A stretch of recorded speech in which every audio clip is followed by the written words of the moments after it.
تم کیا سمجھتے ہو گناہ کرنے والوں، خدا کے غضب کو چیلنج کرنے والوں، کیا سمجھتے ہو جن کی شکل قرآن کہہ رہا ہے کہ ہم نے سور اور بندر کی طرح کر دی تھی؟ وہ کون لوگ تھے؟ وہ پٹھان کے بچے تھے، وہ مغل کے بچے تھے، وہ شیخوں کے بچے تھے؟ کس کے بچے تھے؟ تو یہ پتا ہے کس کے بچے تھے؟ وہ مغل نہیں تھے، وہ پٹھان نہیں تھے، وہ شیخوں کے بچے نہیں تھے۔ جن کی صورتی اللہ نے سور اور بندروں کی طرح کی وہ انبیاء کی اولاد میں سے تھے۔ اللہ قرآن اٹھا باضابطہ ان کا نسب پہلے بیان کیا، وہ بنی اسرائیل تھے۔ اور بنی اسرائیل کون ہے؟ اسرائیل حضرت یعقوب کا لقب ہے، اور بنی اسرائیل مطلب اولاد یعقوب، اولاد یعقوب، اللہ اکبر۔ اور اولاد یعقوب کا مطلب کیا؟ یہ بنی اسرائیل اور یعقوب علیہ السلام کا سلسلہ نسب کیا؟ یعقوب علیہ السلام کے ابا حضرت اسحاق علیہ السلام، اسحاق علیہ السلام کے ابا جان حضرت سیدنا ابراہیم علیہ السلام، یہ ہے ان کا سلسلہ نسب۔ لیکن اللہ، اب میں آپ سب کی توجہ چاہتا ہوں، اپنے بھائیوں کی بھی اور بہنوں کی بھی۔ میرے بھائیوں، جب نبی کی پیغمبروں کی اولاد گناہ کرے تو اللہ دنیا کے اندر ان کی شکل سور اور بندر کی طرح کر دے تو ہمارا کیا حال ہوگا، ہمارا کیا انجام ہوگا؟ آپ سوچتے ہیں لیکن اس دنیا میں تو کسی کی شکل سور اور بندر کی طرح نہیں ہوتی۔ میں نے کہا الحمدللہ بالکل نہیں ہوتی۔ اس کی وجہ یہ ہے کہ ان کو جو پیغمبر ملے تھے وہ اور تھے، اور ہمیں جو نبی ملا ہے وہ اور ہے۔ ہمارا نبی نبی الانبیاء ہے، ہمارے آقا سید الانبیاء ہے، ہمارے آقا محبوب خدا ہے۔ لیکن یاد رکھنا، اس کا یہ مطلب نہیں کہ محبوب کی خاطر اگر دنیا میں شکلیں نہیں بگڑ رہی ہے تو قبر میں بھی نہیں بگڑے گی، ایسا نہیں ہے۔ قبر میں شکلیں بگڑے گی۔ اللہ کے رسول علیہ السلام نے فرمایا، ہم نے شب معراج، آقا فرماتے ہم نے شب معراج جب جہنم کا مشاہدہ کیا تو ہم نے دیکھا کہ کچھ لوگوں کی شکل کتے کی طرح ہے، کچھ لوگوں کی شکل خنزیر کی طرح ہے، کچھ لوگوں کی شکل بندر کی طرح ہے۔ حضور فرماتے ہم نے شب معراج دیکھا۔ اللہ اکبر، اللہ سے ڈرتے کیوں نہیں؟ اللہ سے خوف کرتے کیوں نہیں؟ آئیے میں آپ کو بتاؤں۔ اللہ اکبر، آقا کریم رؤوف الرحیم صلی اللہ علیہ وآلہ وسلم ارشاد فرماتے ہیں کہ معراج کی شب ہم نے ایک منظر دیکھا۔ آقا فرماتے جنت کی سیر کی آقا نے اور جہنم کا مشاہدہ کیا۔ دیکھو یہ باتیں ہمیں نہیں پتا ہے، جس دن پتہ چل جائے گی اس دن ہمیں احساس ہوگا، اور ہمیں یقین ہے ہماری قوم کو جب کوئی بات پتہ چلتی ہے تو وہ اس پر عمل کرتے ہیں، کیونکہ اس پر قرآن کی نص موجود ہے، وَذَكِّرْ فَإِنَّ الذِّكْرَى تَنفَعُ الْمُؤْمِنِينَ، کہ مومنوں کو نصیحت کرو کہ نصیحت مومنوں کو فائدہ دیتی ہے۔ یہ اتنے نوجوان داڑھی کیوں رکھ رہے ہیں؟ یہ کسی نہ کسی خطیب کی گفتگو کا اثر ہے۔ بہت سارے جوان نماز کیوں پڑھ رہے ہیں؟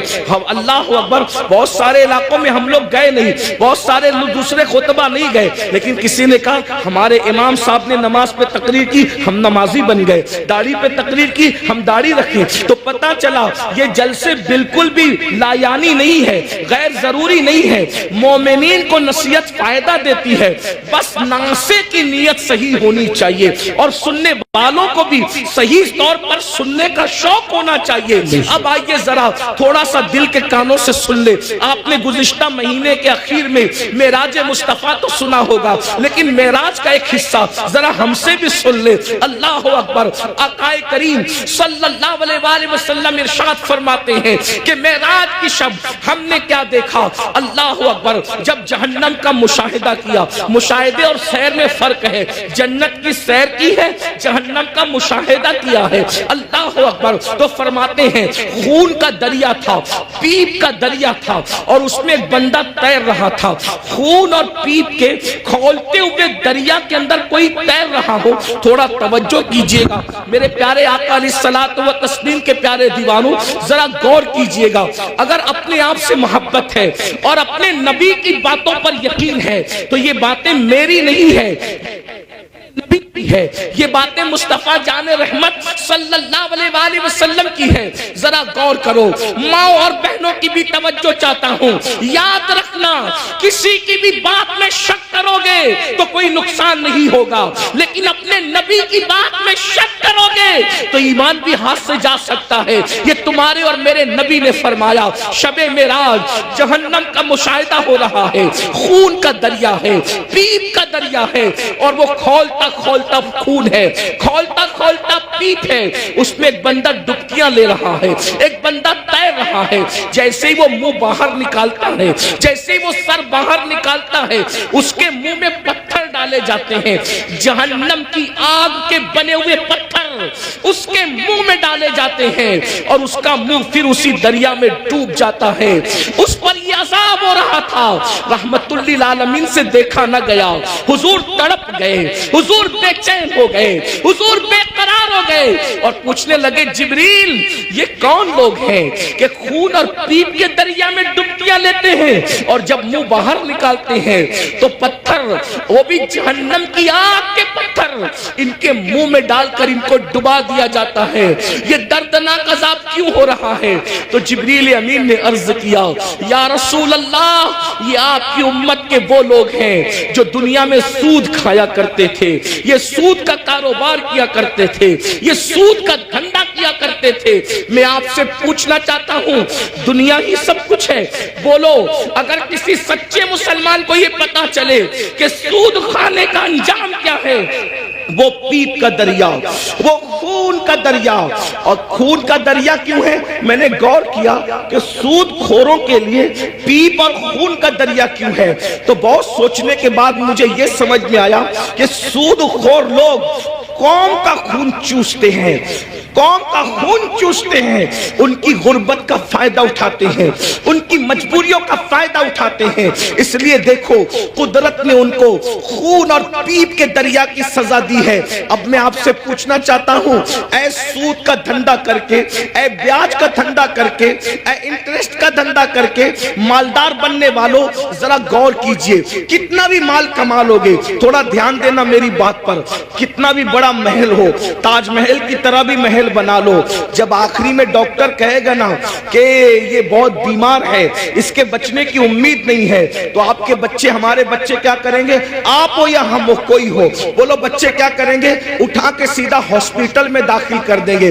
بتاؤ، جس مال کو اللہ کی نافرمانی کر کے کمایا تھا، کروڑوں روپے کا محل بنایا تھا حرام مال سے یا حلال سے بھی بنایا تھا، لیکن آخری سانسیں کہاں لے رہے ہو؟ آخری سانسیں کہاں لے رہے ہو؟ ہاسپٹل کی چار دیواری میں۔ یہی ہے نا تمہاری دنیا، جس دنیا کی خاطر اللہ کو ناراض کیا، جس دنیا کی خاطر خدا کو ناراض کیا، آخری اینڈ کیا ہے؟ آخری انجام کیا ہے؟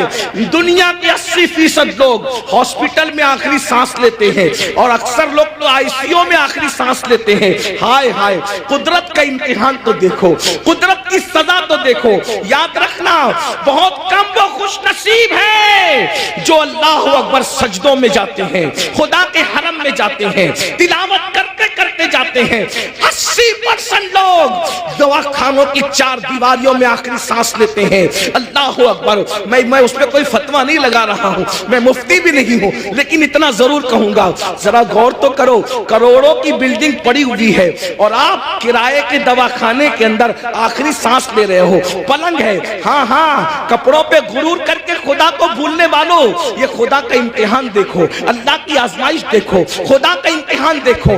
ان عذاب ربک لواقع، ارے فرعون جس امتحان سے گزرا، اس امتحان سے تم بھی گزارے جاؤ گے۔ خدا کے غضب کو چیلنج کرنے والوں اپنے کپڑوں پہ اتراتے تھے، پہنانے والے خدا پہ ناز نہیں تھا، کپڑوں پہ گھمنڈ تھا نا، کپڑوں پہ غرور تھا نا۔ کیا ہوتا ہے؟ 50,000 کا میرا ڈریس ہے، 25,000 کے اچھے کپڑے پہنو، اسلام منع نہیں کرتا، لیکن آخری میں کیا ہے؟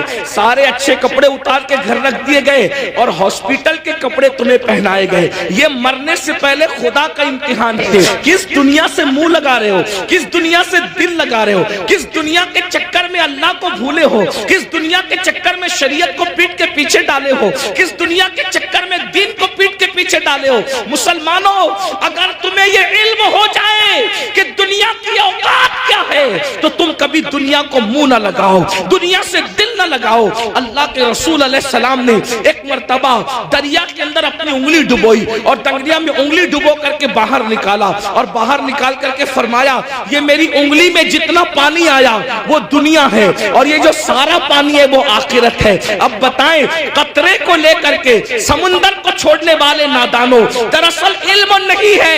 اگر ہمیں علم ہوتا تو پتا چلتا وَالْآخِرَةُ خَيْرٌ وَأَبْقَىٰ, آخرت بہتر بھی ہے, آخرت باقی رہنے والی بھی ہے, دنیا باقی رہنے والی ہے ہی نہیں. اور دنیا تو کہتے اسے ہیں جو ادنا کی بھی تصغیر ہے, جو ادنا سے بھی گری ہوئی کو دنیا کہتے ہیں. ادنا کا مطلب سمجھتے ہیں نا, ادنا کا مطلب چھوٹا, اور دنیا دنیا اور اس سے بھی گری ہوئی, جس کا نام ہی دنیا ہو حقیر.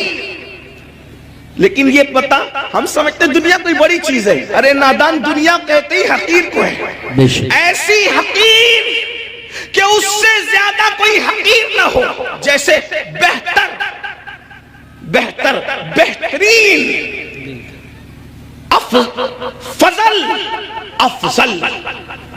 درجات بڑھتے ہیں نا, جب تفضیل کے ساتھ بات ہوتی ہے تو پھر درجات بڑھتے ہیں, ایسے ہی جب تصغیر کے ساتھ بات ہوتی ہے تو پھر درجات گھٹتے ہیں نا. تو دنیا تصغیر ہے کیا, یہ اتنی حقیر ہے کہ اس سے بڑھ کر کوئی حقیر نہیں. لیکن ہمارے پاس یہ بھی علم نہیں ہے, دنیا دنیا بھی کہتے ہیں اور اس پر قربان بھی ہوتے ہیں, پتہ ہی نہیں ہے کہ حقیر میں قربان نہیں ہوا جاتا. ارے جب فقیر میں قربان نہیں ہوتے تو حقیر میں کیسے قربان ہوتے ہیں؟ اگر قربان ہونا ہے تو اس پر قربان ہو جاؤ جس نے دنیا بھی پیدا کیا, آخرت بھی پیدا کیا. یزید دنیا میں قربان ہوا, ختم کر دیا گیا. حسین دین میں قربان ہوئے, آج حسین پاک کا ذکر بھی باقی ہے, ان کی نسل بھی باقی ہے. نعرہ تکبیر, دنیا کی خاطر, یا رسول اللہ, دنیا کی خاطر, یا رسول اللہ, یا علی, یا علی زندہ باد. دنیا کی خاطر ماشاءاللہ, اس نے دین کو پیٹ کے پیچھے ڈالا, اس کی نسل بھی مٹی, اس کی قبر بھی مٹی, اس کا دربار بھی مٹا, اس کا نام بھی مٹا.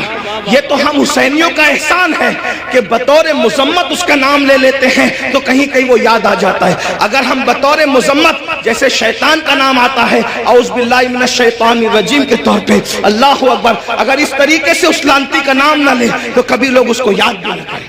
یہ تو ہم حسینیوں کا احسان ہے کہ مذمت کے اعتبار سے کہیں نہ کہیں وہ یاد آتا ہے. یہ ہے دنیا. اب اسی دنیا میں غرق ہو رہے ہو, اسی دنیا میں ڈوب رہے ہو. تو آقا ارشاد فرماتے ہیں ہم اور آگے بڑھے.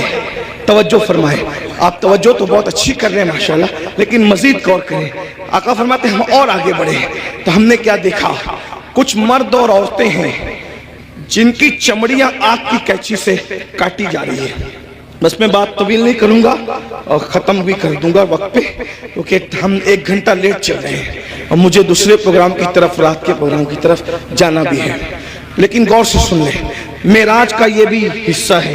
فرمایا کیونکہ معراج میں حضور اللہ فرماتا ہے لِنُرِيَهُ مِنْ آیَاتِنَا, ہم نے ان کو اس لیے سیر کرائی مسجد حرام سے مسجد اقصی تک تاکہ ہم ان کو اپنی نشانیاں دکھائیں. یہ نبی کا دیکھنا ہے, نبی کا دیکھنا ہے. جہنم میں لوگ بعد میں جائیں گے, نبی پہلے دیکھ رہے ہیں. جہنم میں لوگ بعد میں جائیں گے, نبی پاک پہلے دیکھ رہے ہیں. توجہ کریں, یہ نبی کا دیکھنا ہے, یہ نبی کے دیکھنے کی شان ہے. پھر بھی کچھ لوگ کہتے ہیں کہ نبی کو غیب کی خبر نہیں. میں نے کہا نادان, اگر یہ غیب نہیں ہے تو پھر غیب کسے کہتے ہیں؟ حضور دیکھ رہے ہیں. جہنم میں جانے سے پہلے جہنمیوں کو اللہ دکھا رہا ہے. فرماتے ہیں ہم نے دیکھا کہ جہنم کے اندر کچھ لوگوں کی چمڑیاں آگ کی کینچی سے کاٹی جا رہی, آگ کی کینچی سے, اور وہ چیخ پکار رہے ہیں اور ان کی چیخ سنی نہیں جاتی. کیسے سنی جا سکتی تھی؟ رحمت للعالمین ہے. حضور فرماتے ہیں جہنم کی آگ کی کینچیوں سے چمڑیاں کٹ رہی تھی. اس پہ ذرا دھیان دینا, دنیا کی آگ نہیں اور دنیا کی کینچیاں بھی نہیں, جہنم کی آگ, جہنم کی کینچی اور چمڑیاں کٹ رہی, وہ چلا رہے ہیں. میں نے پوچھا جبریل یہ کون لوگ ہیں؟